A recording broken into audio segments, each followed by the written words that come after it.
Welcome back to the Caster Desk as we jump into Astralis versus XL. I'm Quickshot, he's Guldborg, and this game has huge implications for who can get one step closer to the postseason and who will be able to advance to playoffs. Astralis are theoretically favored, but we don't know what to expect from XL. So what do you expect from the draft? I mean, coming into this one, I think the new meta that's kind of suited around might fit Astralis a little bit more in terms of the AD mid laners have gone out of touch. We still have this like heavy top side of the map you can play with the control mages as well to come through from MagiFelix. I think that's going to be extremely pivotal. And also opening up the map is something we have seen in, at least in Astralis 2 recent games, something they have become better at doing. Now, on the side of XL though, they need to attack in the early game. We know what Markoon brings to the table here. We just saw as well how he enables Nukeduck earlier as well with this new explosive style that comes through from them. Of course, the hope is that Nukeduck will be able to deliver as well. He's had pretty high variance this summer. Yesterday, that first pick Lucian did not pay off for XL. How will Astralis and XL adapt to their draft? LeBlanc has immediately removed one of Nukeduck's signature champions. Yeah, and you know, yesterday as well, the draft, we saw that came through from XL. They came in with a lot of Fury crafting behind us as well. There was a lot of range to play with. At the same time, it was the comfort that came through, and I think comfort is going to be a big word today as well, at least from the drafting perspective. You can already see XL now removing the trundle from the side of Zanzarah, and immediately the response comes out from Astralis as well, taking away that Diana from Markoon that he has become so infamous for already. 5 games played this summer. Zanzarah, 5 Trundle games, of which he has won 4. Lucian will be the last ban. After that's in Zao, with Thresh being open and available, that is not a surprise. promisq has played that 3 times already, won twice. And it does open up some more hyper carry, late scaling ADs if Jeskla wants to go that route. We also saw it yesterday to come through from Astralis. They did an excellent job at stopping SK from attacking the bot side of the map. And XL yesterday in their game, despite having a loss against Rogue, actually came out with a 2v2. But speaking of opening up the map, the Twisted Faith comes through again, and it's picked up with Viego that we don't see too often in lanes anymore. No, of course not, after some of the changes. And when we do talk about that Twisted Fate, you were talking to me yesterday about how its priority has risen, at least on day 1 of 11-15. What was it, 3 games yesterday? Exactly. If I recall correctly. We'll be able to play around those side lanes. And Volibear as well as Orianna locked in. So control mage here for MagiFelix. 4 games played this summer. Zanzarah has got 1 Volibear. I'm expecting that in the jungle. I mean, it can go top, but I expect the same to come out from Zanzarah, just because the stylistic of his champ pool as well go down to these early skirmishers. The Zanzarah, the Trundle, and now the Volibear to pair it up with. It is one of these champions you can have an early impact on, so you will be looking to utilize that. Now, Orianna to come through against the Twisted Faith, she's going to have more value going towards that mid game, while Twisted Faith, especially when Nukeduck hits level 6, that's where we want to start seeing him be proactive. Varus, though, still very much in the meta right now, saw a lot of him yesterday as well, and it pairs together nicely with the Twisted Fate with this lock-up CC you can have. Yeah, I mean, a lot of playmaking already on the side of XL, and then you start looking to execution, right? Make sure you land that CC, make sure you control the vision in the side lanes, and with that Thresh being locked in for promisq, the first ban in Phase 2 will be Aphelios, followed up by Camille from Astralis. Yes, from this point of view, you can say that Thresh does fairly well into almost all the supports. I think XL still at the same time are looking to 4th-pick a support and essentially lock in a last pick for their top side instead. So Astralis seems like they just want to lock away some of the biggest split pushes to make sure that the Twisted Faith is not going to have too much value in a side lane right now, and therefore they are removing the Camille. They could look to remove a support ban if they feel like there's no longer any split pushes. That's going to make sense. And remember I talked comfort earlier, that Lee Sin that's not supposed to be as good on this patch any longer, especially in a solo lane. Well, he does get taken away from WhiteKnight. Of course, but it is WhiteKnight's Lee Sin, right? He's been very, very impactful this summer. Jace will be the final ban from Astralis. Now on the side of XL, we're looking for a top laner or support. You would anticipate a support being locked in as the Thresh is already secured, and then decide when that Viego goes and what you want to put into Kryze's hand. Exactly. You already have the support pick, might as well just counter pick it or just go with a comfort against it. It is going to be the Braum coming into this one, and then you save the last pick for topside or jungle, depending on where you want this Viego, obviously thinking it is going to go towards the jungle with the recent changes you mentioned as well. And then the last AD carry to come out here from the side of Astralis. We have seen a lot of Tristana rise up in priority as of late. With this Thresh, There's always the possibility of a Jinx as well, but she haven't done too well so far into this one. And Ashe into Varus is an old one we used to have back in the day when it was all about the AD carries being there for the ultimate to lock down the opponents. And of course, very safe engage. Fire the arrow, wait for something to connect, and then follow up. Orianna, Volibear, Thresh. The arrow doesn't hit anything, don't dive in. And of course, I have heard a little bit of rumblings that Ashe is raising in value on 11-15 to round out the composition. WhiteKnight will lock in the Renekton for the third time. He's undefeated on the Croc in summer with a 20 KDA. Kryze, do you want to see something to contest the Renekton, or to be a bit more of a frontline for this composition? I think you need engage here. From the side of XL right now, you have no immediate engage. You have a lot of CC to play around with from the Varus ultimate and the gold card, but if you want to contest the roster you're seeing right now from Astralis, or rather the composition, I think you need something that is going to bring that engage. But rather, they decide to go with the Gangplank, and this can still be valid. I know you're making sounds here, but the fact is, you can stop a team fight from happening before it even happens, with the Kex to come through, with the arrow-piercing arrows to be hit. You can make sure that the enemy is not going to be able to fight. So they do still have their own strength, but in a straight-up fight to come through from Astralis, they should have a little bit of an edge. In my head, XL's composition will be very difficult to execute. Absolutely every individual skill shot ability needs to find its target. And if it doesn't, I think it could get run over by Astralis' composition. I will say though, we talked about a run over here, but on XL, they have a window where they're going to be the team with the priority. That first ultimate to come through from Nukeduck with the Twisted Faith, these skirmishes to come out through the Viego, the stun cards, that's what we're looking for in the early game for XL, because if they're able to make sure that their skirmishes can flourish them and put them ahead of the curve going towards the mid game, that's put them in a better spot on towards this one. In the fight for the final spot in playoffs, let's hit the rift for Astralis versus XL.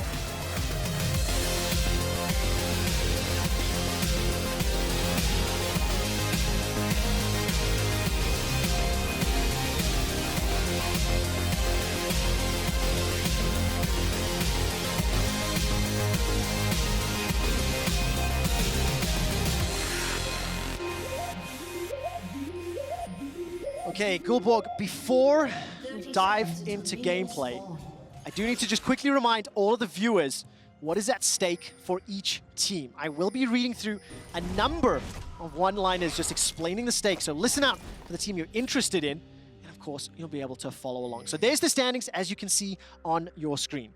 An Astralis win versus XL guarantees them at least a tiebreaker for 6th. If Astralis win here and Vitality lose to Rogue, Astralis are in playoffs. If XL lose, they are out. It is that simple. It is that simple, and you know, for both organizations, this is huge. Astralis, ever since the rebrand from Origin, never been in playoffs. XL, as an organization, never been in playoffs either. This stake for this game between both teams right now is absolutely high. There is nothing to put this game down. This is going to be the most monumental game for these teams' season. And the thing that always plays on my mind is when you do get to week 8, you get the second last day of summer, and you hear those lines, the most important game, the one game that decides the season. Well, it's one of the games, right? XL 6 and 10. The inclusion of Markoon and Advienne in the middle of the season revitalized the squad. I bought tickets to the hype train. Unfortunately, failed to deliver consistently. And XL now needs to hold off Astralis to keep their hopes alive, and they're being pushed back in the bottom lane. Yeah, that's the thing. When you have a double range bot lane, of course, going against a ranged and a melee support, there's not much you can do in terms of having a push out in that one. So Braum, realistically speaking, will just fall behind a bit, and then you play around the slow from, of course, the Ashe. Always have to think about that hook to come through at the same time. But to me as well, both junglers right now are pathing up towards that top side of the map, and that's going to be about the priority. Right now in the mid lane, it seems like MagiFelix is the one who's dictating that. They do have a ward on the Raptors, but they don't actually spot out Markoon on that one, so they might not realize where he is right now on the map. But as I already said, they are moving up towards the top side of the map. Scuttle skirmish may arise between two early junglers here who does fairly well in the early game. Well, we'll see who's going to be able to back them up first, because Kryze is pushing very aggressively in this top lane. As you expect on a Gangplank, WhiteKnight backing Alf and giving him the respect. Now the Raptors will be spotted, so information gained by Astralis. And Nukeduck MagiFelix currently sitting about even in the mid lane. Already we have a roam here from promisq. Yeah, it's really nicely done from Astralis because their bot lane pushed out the bot wave here. Now he's cheater recalling Jeskla, is going to get an extra longsword, and Astralis promisq is using this downtown to have an influence on the rest of the map. So should a Scuttle skirmish arise as well, they will have the man advantage, and that is what's helping the rest of the map here. So Zanzarah should be able to quite comfortably pick up this first Scuttle. He can even move immediately down to the bot side of the map where he's going to be able to take care of the second Scuttle as Jeskla is returning to lane with an item advantage. So this is just, you know, very nice early game from Astralis here, playing around with the priority they have in their lane. Very important as well, because Zanzarah is one of the most important players for Astralis. He does tend to initiate a lot of their engages, and Zanzarah will get that second Scuttle. As I look at the minimap there, Kryze has recalled, picked himself up the Sheen, while WhiteKnight still dealing with the minions in lane, and Patrik and Advienne will shove that wave right into the waiting hands of Jeskla. So is this about what you would expect from the laning phase when you look at these compositions? Yeah, definitely. If you go, once again, double range bot lane, you have priority. They're just utilizing that very well from Astralis, going up towards the top side of the map. yes, Zanzarah did not clear his Grump, so that is still level 1 in terms of experience, but it is worth it when you take a look at the broader picture. You get 2 Scuttles, a little bit of an item, or not an item advantage, but experience advantage over to the side of Zanzarah. But we are waiting for that level 6 for both teams, specifically here. Quickshot on Nukeduck, on the Twisted Faith. The moment he gets to influence the map, that's where we want to see that point of attack. But at the same time as well from Zanzarah with the Volibear, that dive you can have, that pressure we're already seeing now from the bot lane. If promisq can move up and influence the rest of the map, or if they're just moving down with the priority from mid lane to the bottom side of the map, it's going to be very interesting to see how they're going to play around with this. I am so glad that you can keep track of all of those things, because there's so many options available. And as you mentioned, once you do get to level 6, Enchanted Crystal Arrow Global, the Cannon Barrage as well as your Destiny can be semi-globals. A lot of things to consider and to respect, right? Because if Kryze or Nukeduck are able to use their ultimates to influence Markoon's gank or Patrick's Chain of Corruption, it can be game-changing. Excel will have the first potential gank here. This minion wave will slowly be cleared out if Jeskla and promisq step forward. But I think promisq is aware of it. Sitting all the way back, will be able to use that Lantern in the event of a jump onto Jeskla. Patrik stepping forward, a lot of damage. Varus comes out, and not a whole lot there. But that's exactly how you're supposed to play Thresh in this meta right now. You're not there to be the frontliner to get the death sentence. You're there for the getaway with the Dark Passage. But what we also saw just right there has been so classic Markoon ever since he entered the LEC. It's the fact that he's willing to go for these lane ganks to try and have an influence from that front, rather than going from a just standard gank. Well, it didn't work out this time around. Swing and a miss, but of course, someone will be looking for those opportunities. Nukeduck, as well as Kryze, now have their ultimates available. And as we look ahead, I just very quickly want to highlight the statistics for the early games between Excel and Astralis. Gold difference, minus 2,000 for Astralis. Kills at 15 lower, deaths higher. Astralis early games have not been particularly strong. We talked about this last week on the next Guldborg that when Astralis are down 5,000 gold, that's when you should really be afraid, because they find some magical moment to pick up a win. That's the thing with Astralis. They are this kind of team where you're not always sure why they are taking these wins, but they're always finding a comeback, and a good hook from promisq actually. Was indeed. The Flay pulled Advienne back. He was able to stand behind me onto Patrik. Lantern gives a shield there to Jeskla. Big trade. HP advantage to Astralis. Yeah, HP advantage. Some of the spell goes down though from promisq. Zanzarah is in the area as well. He's level 5 now on the Volibear, and is close to hitting that level 6. At the same time, though, in the mid lane, Nukeduck has hit level 7. He is now on a roaming factor where he already has the TP. Actually, he just exchanged that for some extra mana with the clarity. But outside of that, he is someone that you need to be able to fear as soon as you don't see him in vision any longer. And of course, you want that play to work out if you are a fan of Excel, because the cooldown time at level 1 particularly high will open up potential counterplays if Astralis wanted to do so. But whenever you do have these champions with the ability to impact any lane and, you know, extremely long range, games do tend to slow down, because professional players have to factor in every single possibility. If they overstep, they could get punished by Gangplank, they could get punished by Twisted Fate. Once again though, as soon as there's any reset coming through from this Astralis bot lane, promisq is out on the map to try and have an influence again, and this time around it seems like he's going to come from the bot, from the lane instead. And I like this, because they're at a TP deficit right now on Astralis. If a fight were to break out around the bot side, they would lose it. Because Kryze would have the Gangplank ultimate, he would be able to join with the TP, but that is also something you can look to exploit destroyed as XL. I would love to see them start up this Drake as soon as they have seen promisq here, because of the fact that you have more tools to play with. You have the ability to create a man advantage. The thing is, XL have tried that multiple times in the last few weeks and it hasn't always gone to plan. So they've been playing much more proactive. Instead of starting the Dragon, they will try to match Astralis here around the Herald. Jeskla and MagiFelix in the mid lane. 2 members of Astralis inside the pit. Doesn't look like XL are pulling the trigger just yet. They may concede this. And yeah, they will indeed just give up the Herald.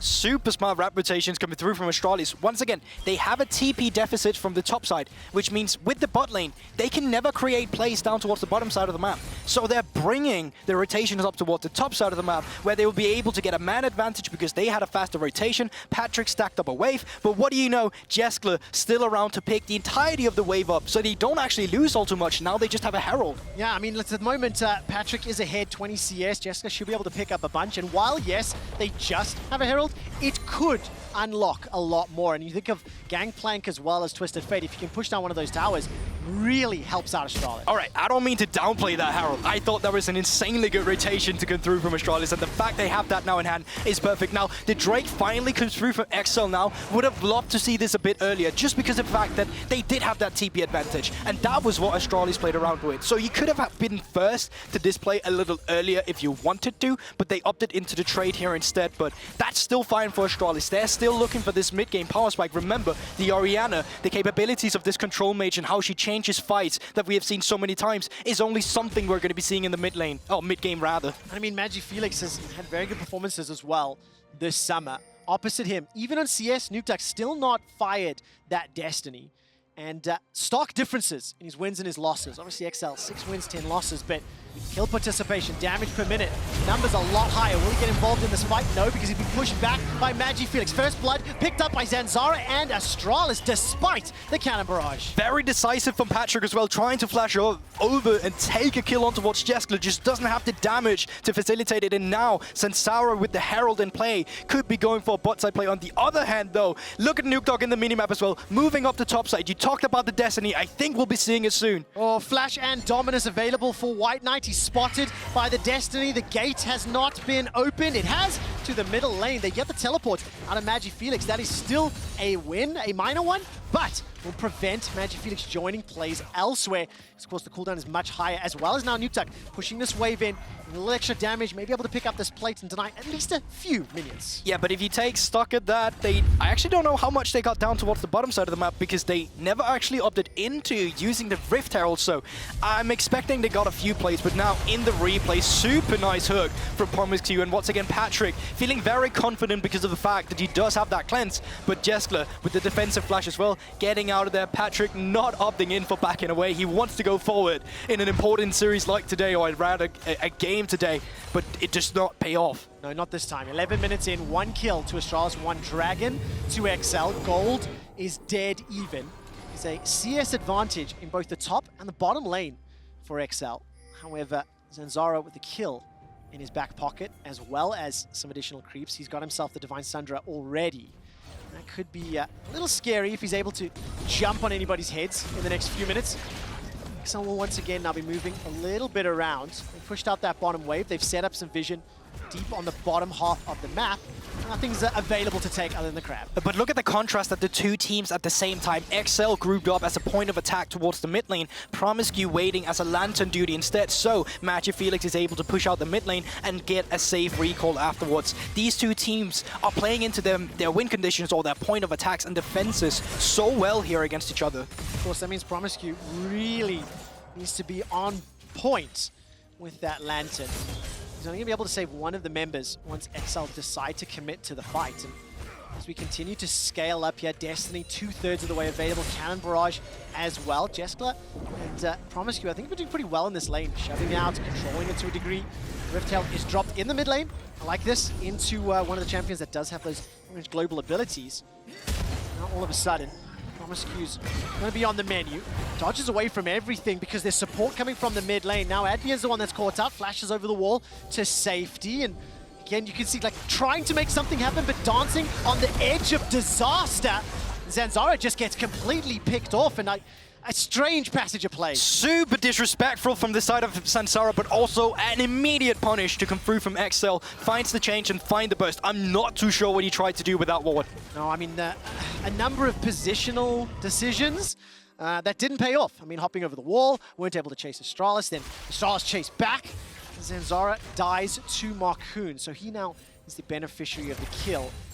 Where do these teams go from here? Because there's an extended laning phase, no towers have fallen as of yet, and the teams are just playing very respectful of the potential counter game. Yeah, but if you want to skirmish, now's the chance as well from XL. You just picked up the Everfrost. Divine Sunderers has come through from Kryze and Markoon at the same time as well. So you are insanely strong right now around these skirmishes. I think MagiFelix just now picked up his Mythic as well. And now with 40 seconds onto the Cloud Drake, seems like an objective both teams would be willing to fight over. WhiteKnight does have that TP. Kryze does have that TP as well. So it wouldn't surprise me to see that we'd be seeing some setup or at least some cross maps to come through afterward. XL have got that 1,300 gold lead. Markoon making his way into Astralis' jungle, while Zanzarah may be able to help out MagiFelix in the mid lane. So potential fights of multiple lanes. WhiteKnight gets jumped on. Damage thrown down as the Dominus has popped up. Markoon will pop the blast cone to safety. Destiny delivers Nukeduck into the top, but there's no minions just yet. Finally, Kryze brings them in. The cannon barrage comes down. 5 seconds until the dragon. And XL have committed a lot. They get the kill. They may be able to get the tower. But can they be able to defend this dragon? No, they can't get the Drake, but they get the tower, they get the kill, so they get a lot of gold influx on towards this one, and luckily for them, there is only 10 seconds for the Rift Herald to respawn, so all in all for XL, a really good decision there. You give up the Drake, but you get so much more on the map instead. XL, if they lose this game, they are out of playoff contention again. A team that has never made it to playoffs, been so close, and they're up 2,500 gold. Got themselves an advantage. They've got the first tower. They were able to pick up the first dragon as well. And 2 kills on Viego. That's a good sign if you are looking for an XL victory. It definitely is, and the fact is you also got a turret, and that's exactly what you want, because now you can start playing more around the map as well. Remember, the broader the map is for XL, the better it's going to be from the side of Astralis, though. You reach that mid lane, or mid game, I say it again rather, it's going to be very powerful for them with their tools, with the champions they have to find that pick with the arrow, to find that shockwave from MagiFelix. That's what you're looking for to Astralis. You're looking to hold on, you're looking to not fall too far behind that gold deficit when XL is playing so well around finding these picks in a side lane. Very controlled. When I saw the draft, I was hopeful for a little bit more aggression with the Cannon Barrage and the Twisted Fate ultimate, but while that's what I wanted, XL are playing for the win here. They've tempered their aggression. They have made very calculated moves, and barring that little shenanigans when Zanzarah ended up dying, it has been relatively clean here and controlled in favor of XL. Yeah, but when you speak to a lot of these players as well, there's so much pressure on all of them. This is not just a normal game. This is a game that is going to be a huge deciding factor in your way towards the playoff. And a lot of these players are still new. Markoon, Advienne, their biggest pressure they had faced just now with the European Master Finals. Now this time around, it's a completely different pressure they're feeling on them. Yeah, I mean, take a look at the numbers. Nukeduck, 364 games. Markoon and Advienne, 9. Kryze has 50. WhiteKnight, 80. MagiFelix 28. So many of these players, relatively speaking, new to the professional scene, and of course they're fighting for their playoff chances. Shockwave will catch out Patrik. He's holding on to the flash for now. promisq is the Lantern bot. Can now turn his attention to Zanzarah. He gets jumped on by Markoon. Glacial Fissure goes down. Chance for Crystal Arrow stuns up Advienne on the back end. Markoon may just get taken out. Yes, he does. 1 for 1 for now. WhiteKnight throws out the Dominus, flashes forward, stuns up Patrik. Cleanse comes out. The flash didn't put enough distance away as WhiteKnight then gets the second of the fight. Now Advienne's in trouble. That door will not block the damage as Zanzarah steps forward. He's already used the ultimate and ends up being a 2 for 1. Super decisive to come through here. They saved the teleport on Kryze though, and get a turret as well. But all in all, that's still a nice fight to get from the side of Astralis, although I do think from what XL wants to do with that composition, it still might be worth for them because they didn't invest too much into this one. They still got a kill, they still got a turret for themselves, and they're still opening up the map from what they want to do. Guldborg, I hear your voice in my head saying that the broader the map is, the more open the map is, the happier that XL are going to be. And this is how that fight started, that led to the bottom tower being taken. Yeah, but I also think it's a bit disrespectful from Markoon to go in towards this one, because right now you have no one that is answering the push that is coming through from the side of the Gangplank. As soon as you see no one is coming, then you need to back off. If you realize that there's a champion there, well, then you can go far forward for these skirmishes, but you were doomed to get caught up in a man advantage for Astralis when you go in without having all the intel of the rest of the members from Astralis. Okay, so now XL continue to gradually grow this gold lead, using up to about 2,500. We're nearly a minute and a half away from the next dragon, and there's a lot of Astralis vision in the river already. But Kryze is pushing out that bottom lane. It's just about to meet WhiteKnight. Astralis is pushing in the mid lane. Let's look at the setup here, whether or not XL may be able to contest and pick up this dragon. Yeah, that's the thing. There is 1 minute and 30 seconds, but there's also some small points of attack you can go for if you get the priority. Red buff on Astralis spawning in 1 minute as well. With this Rift Herald now, the broader map, we keep talking about it. Opening it up is exactly what you want from XL. You want to be able to play around with this one. And you can see this small point of attack to come through, a rather large point of attack, is collecting all the members from Astralis. As soon as this happens, well, you just split up the map once again and try to get more pressure. Well, XL will be able to do that. A minute until the dragon. Zanzarah, I thought, was looking for a flank opportunity. The Stormbringer just became available. We've got Mythics across the board. Everyone except the supports. Sorry, Medic crying somewhere. And Patrik with that Duskblade. I want to see if he can find those piercing arrows. In the previous game we watched, you do have that poke against a team composition that can't jump on you.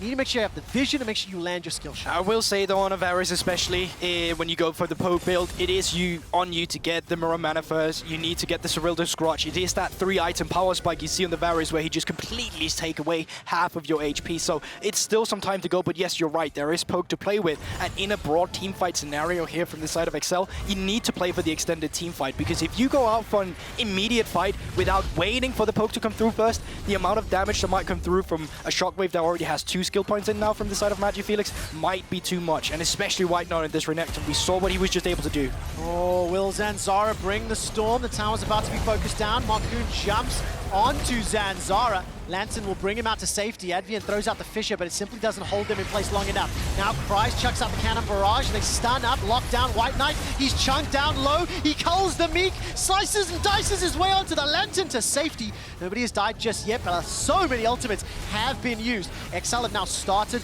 the Ocean Drake. Piercing arrows firing across onto Jeskla. This will push Astralis away, and they will not commit. Huge win from the side of XL here. You cannot fight this as Astralis. You don't have the Crystalline Arrow. You don't have the HP on WhiteKnight, and there's just no priority for you to play around here. So once again, XL, they find a pick because the map is so split, because WhiteKnight has to walk up there. They get the Twisted Fate ultimate, they get the extra damage from the Gangplank, and he's just forced out of there despite not dying. Oh, this is very, very tense, this game. And you can feel the pace, how different it was to Misfits SK. I completely agree.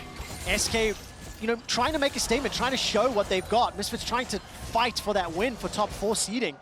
And this time around, with so much to lose on the line, Astralis and XL playing a little bit more reserved. The compositions as well, factoring into that. Second item there completed, the Serpent's Fang for Patrik. All of a sudden, at 20 minutes on the clock, Astralis now starts setting up and pushing some vision forward. Don't know if they're going to be bold enough to just start this one off immediately, but at least bait it, bluff, I don't know. We've seen this quite a lot today. Well, we've only seen it once, but that's been all the games. And trying to get a pick here. Enchanted Crystal Arrow will catch Markoon. Defensive flash from Advienne.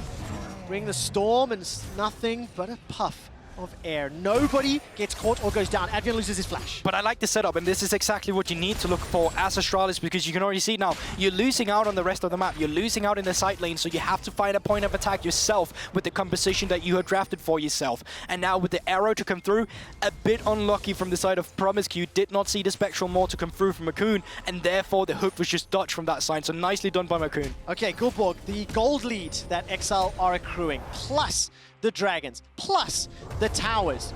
You starting to get nervous here for Astralis? I'm never nervous when I'm seeing Astralis in this deficit, because I'm always seeing Astralis in this deficit. Yes. So there is nothing to worry about here, but I will say what I am worried about is the fact that they're struggling to find something to stabilize on. The last few attempts they've made at finding a pick just before the Drake and now before this Baron, they've struggled to come to fruition with it. So at some point in time, it is going to be too much of a gold lead. At some point in time, it's not going to be enough for them any longer, but there still is time right now. Absolutely. I mean, an advantage not yet going to be a significant difference. Still 2 items for any of the carries as MagiFelix will have the support of Zanzarah in that top lane. Destiny will be channeled and used, so again, very small win. Reduces the likelihood that he can jump into the bottom lane, for example. Markoon has started the fight with WhiteKnight. Teleport as well. For the Heartbreaker, Cannon Barrage comes down, Blade of the Ruin King used. Nukeduck has committed that TP, Gold Card lands, but Astralis, they've started the Baron. Astralis have got 4 members inside the pit, WhiteKnight is down. This is huge. Kryze does have TP, but Nukeduck, no Destiny, no teleport. He used that to get up here. They still have the ultimates. This is going to be a close one. Patrik has already cleansed the ult. The Chain of Corruption will slowly start to spread. Piercing Arrow chunks them down. XL have pushed Astralis outside the pit. Zanzarah's going to use the Stormbringer, looking for the kills, not going to be able to find it. 2,500 on Baron. Now all of a sudden promisq lands the Death Sentence. Baron 1,200. Astralis out. That's mine. Astralis have been pushed out and XL secure the Baron. And just like that, everything falls apart from Astralis. They lose out on the bot side of the map. They lose out on the top side of the map on the Baron, on the play. They started themselves. This is a disastrous call from Astralis, and the rest of the members are just getting run down by XL now. XL are not done yet. They have got a significant advantage. Baron buff, 7,000 gold. 2 dragons available. A minute and a half until the next one, likely.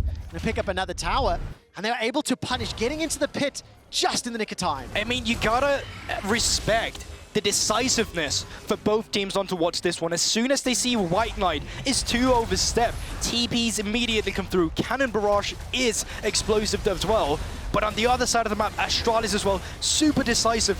But it starts falling apart in their focus here because Patrik, he gets so much time to poke them down, and they're indecisive about what they want to do. Do you want to stay on Baron? Do we want to turn on them? So the Ashe Arrow is just used without any purpose in the mid lane or in the Baron pit here. The Shockwave as well doesn't find a kill instead. And Zanzarah, he's forced to smite to stay alive, and inevitably, he still has to execute after the Baron has been picked up by XL. That may be a playoff-defining call. Oh my word, I mean, a game of inches. The very small decisions inside that pit. Kryze, you can eat an orange, but I'm not sure it's going to be okay, bro. He stays alive so incredibly long. All of XL have arrived, and Kryze is still not down. Finally taken out by MagiFelix. All of a sudden, now WhiteKnight is chunked down. MagiFelix starts to back away. Held onto that Shockwave. XL find themselves 3 more kills. Shockwave pulls Markoon away from him, but XL going to focus onto the tower. This will be the 5th of the game. XL are running away with this. But the stars are falling apart from Astralis. You're completely right, Trevor, here. XL, they're doing everything correct in this one, and they're coming in clutch down towards the bottom turret now, and they should be able to siege down this turret as well. Oh my word, opening up the base, getting nearly a 10,000 gold lead. The attack in the distance does little to slow down the onslaught, and this will be the 3rd dragon.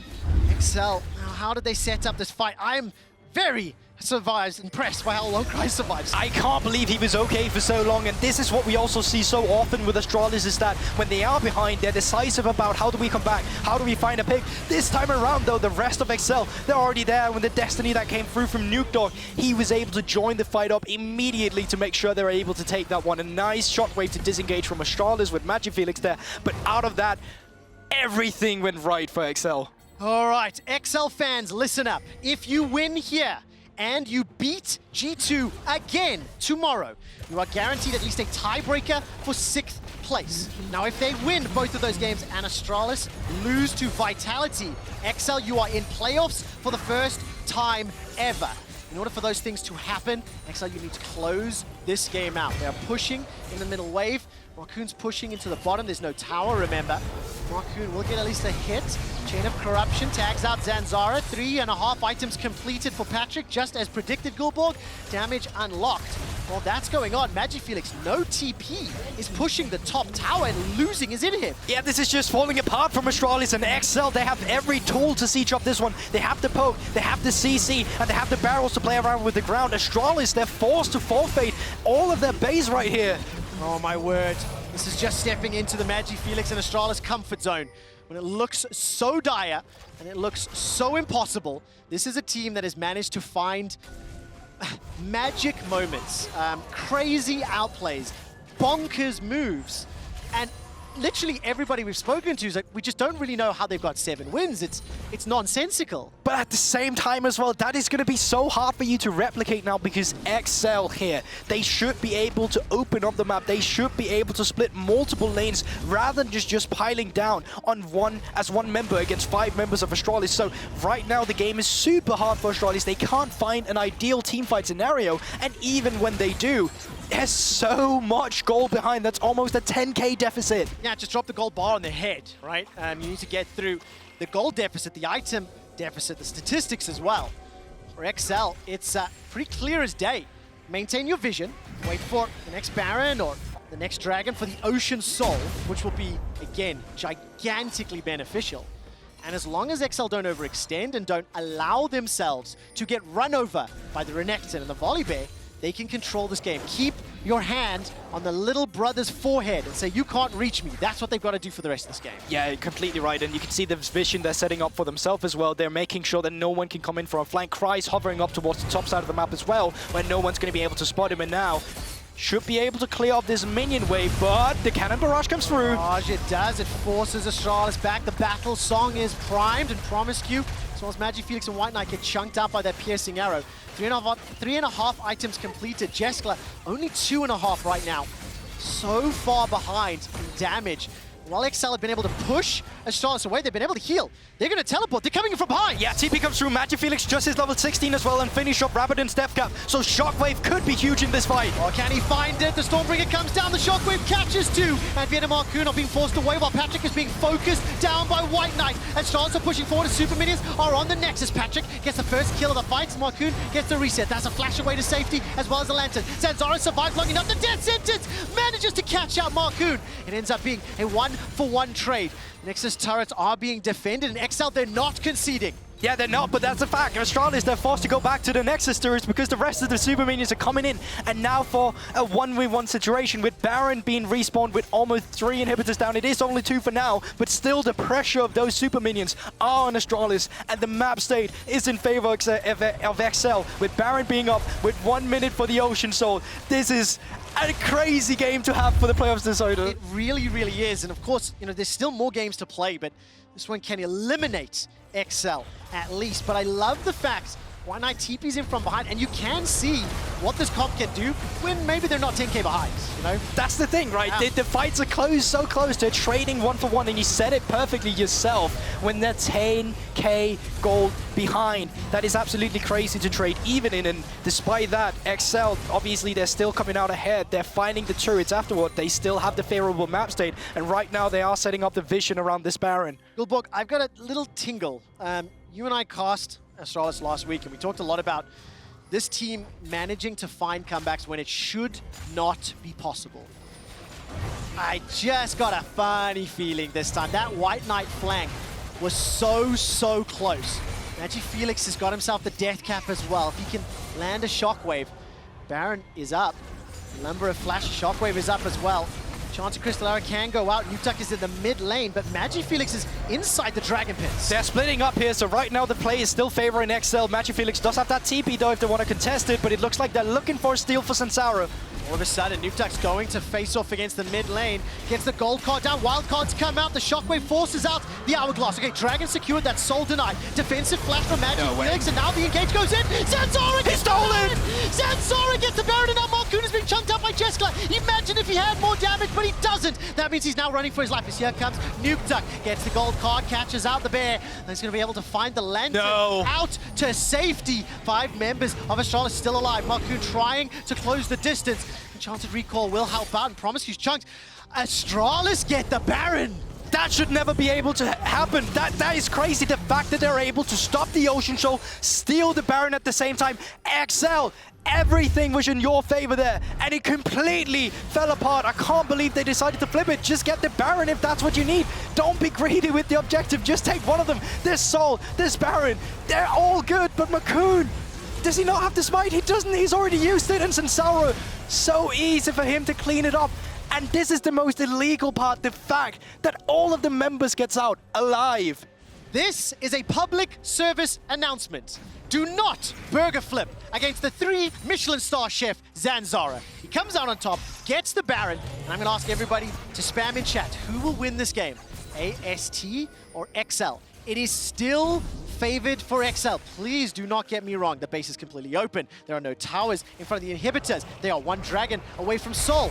But Astralis have got the ability to win team fights if they can manage to curate them. Swing and a miss, and now the Baron empowered Siege. Guldborg's gonna start knocking on that tower. Yeah, remember one of the reasons they won that was because it was a fight where XL was not split. But now when they're in a situation where they can split up the map again, where Kryze can perform the pressure towards the side lane, where the Destiny is a threat, that's where we start seeing XL accelerated that composition. While on the other side of Astralis, you can see they're trying to stick together. They know what their win condition is. They need to fight an all-out fight where they're able to just beat them up with a shockwave and clean the fight up afterwards. Correct me if I'm wrong here, but I don't feel as though that is crazy. Felix's shockwaves have been the biggest just yet. XL have done a good job of avoiding it. Fans at home are voting. 62% of you think Astralis will win this game. I have never seen a world where this is possible, where Astralis is having the most favorable votes to win a game. If you had told me that at the start of the season, that they'd be here fighting for this, what a journey is already been, and they're not even here yet. No, absolutely not. For XL, if they lose this game, they are eliminated. Let's reset. Okay, Baron will be timing out relatively soon. It's still 3 towers to 9. 5 kills to 10. It is still 7,500 gold lead. It does become slightly less relevant as time goes on.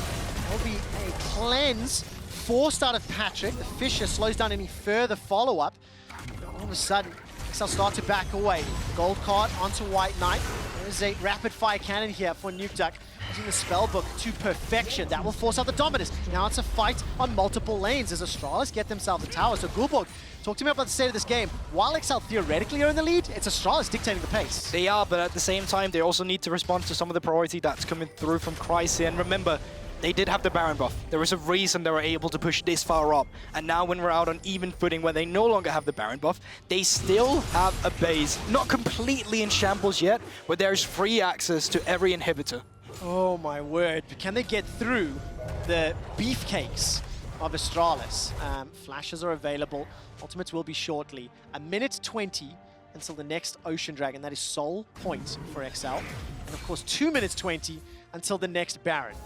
That's exactly the thing. It's the fact that you have so many fires right now that needs to be put out from the side of Astralis. You came out in a situation that probably should have never happened, where you stopped the Soul and you stopped the Baron. Now you're put in the same exact position and you need to replicate what you just did.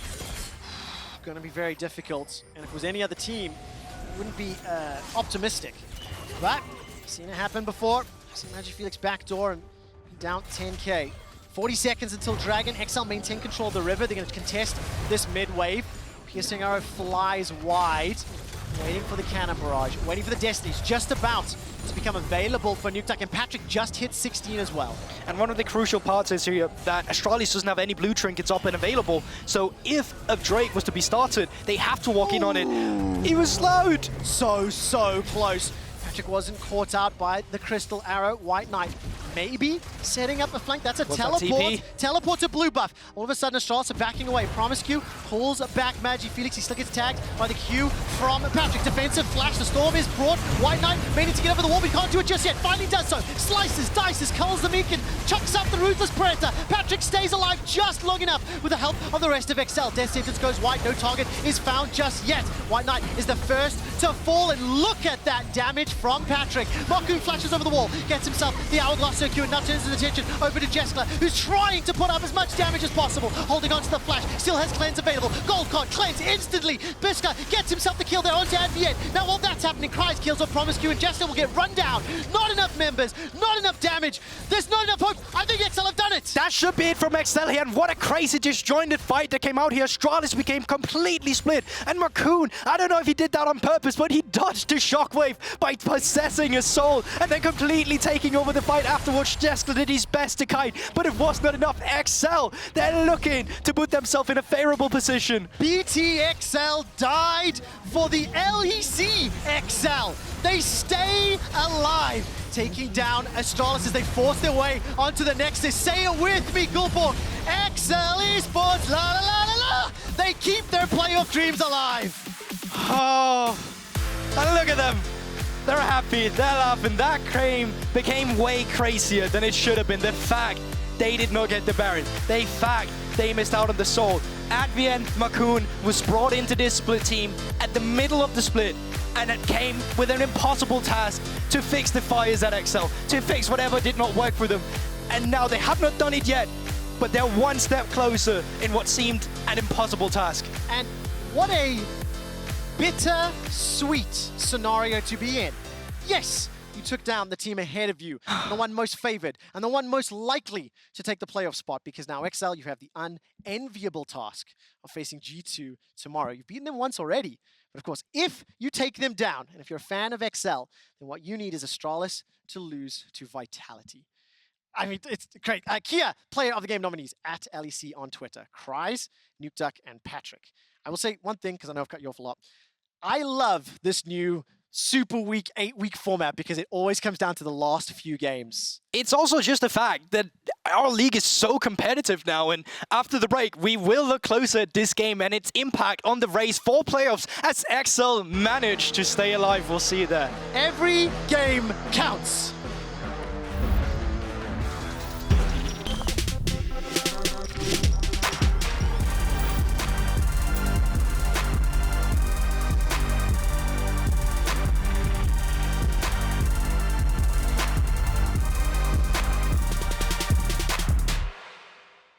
The planet and us are connected. We share its veins. We can continue to clog them, or do something about it. By using millions of recycled plastic bottles in our new generation of durable washer and washer-dryer tubs, we reduce plastic waste from leaking into nature's veins. Discover Beko's eco-tub washers and washer-dryers for healthy living on a healthy planet.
Welcome back to the LEC. The race for 6th place is still wide open as XL take down Astralis in a very important game. And Nukeduck, you guys managed to keep a really big gold lead despite the fact that there was a few slip-ups here and there. So how did you make it happen? We just played better in laning phase. I mean, we are individually we are a lot better than them, so usually you should expect us to be quite ahead when we play. Like, I don't know, it just happens because we played better, I think. All right. Well, there was a lot of comments on social media, especially from Rogue also, who commented about the objective control of this game, especially the Dragons and the Barons. Do you know why it went wrong? Maybe linked to the composition or the setups you engaged? Well, so they just stole an Ashe. I mean, they were setting up for Soul, and we were just playing to take Nash and let them have the one Ocean Drake, which is completely useless for them. And then we would end with Baron, but they managed to steal Baron.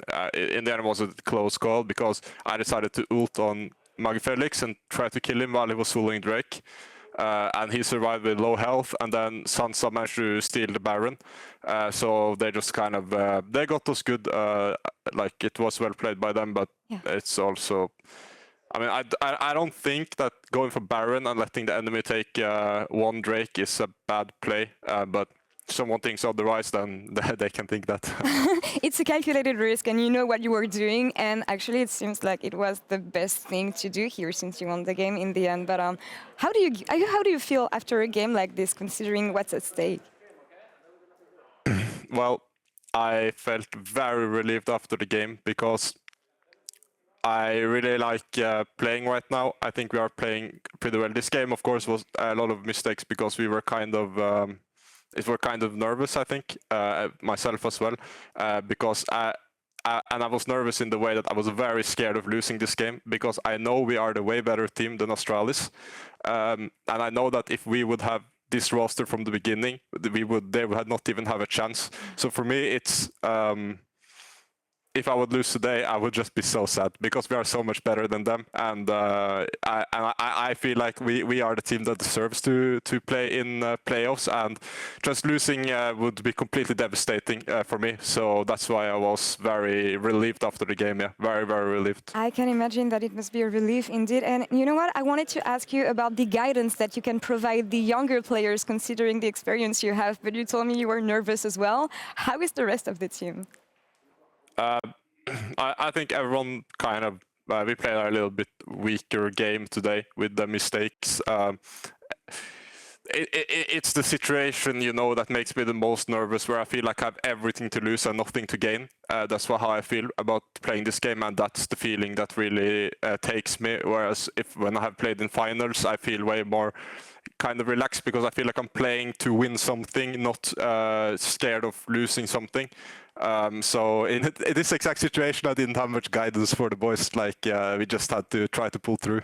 All right. Well, today was impressive, and you got the win. Let's take it from there. And Nukeduck, I wish you the best of luck in your next games tomorrow. Thank you. And Shox, back to you for more on that game. Thank you so much, Laure. I just want to call out this interview specifically from Nukeduck because I think for the longtime viewers and also just the people that have joined us recently, you know the pedigree that Nukeduck holds and the fact that he's always been a phenomenal player but has not necessarily found his spot in the last couple of seasons, I would say. And Ender, I'm going to go to you because I know that you were talking about him at the top of the day as well. This was such a great interview from him. The fact that he wasn't afraid to say that they believe that they are better and that it would be absolutely devastating because the way they are playing, they deserve it. I've not seen this fire from him in so long.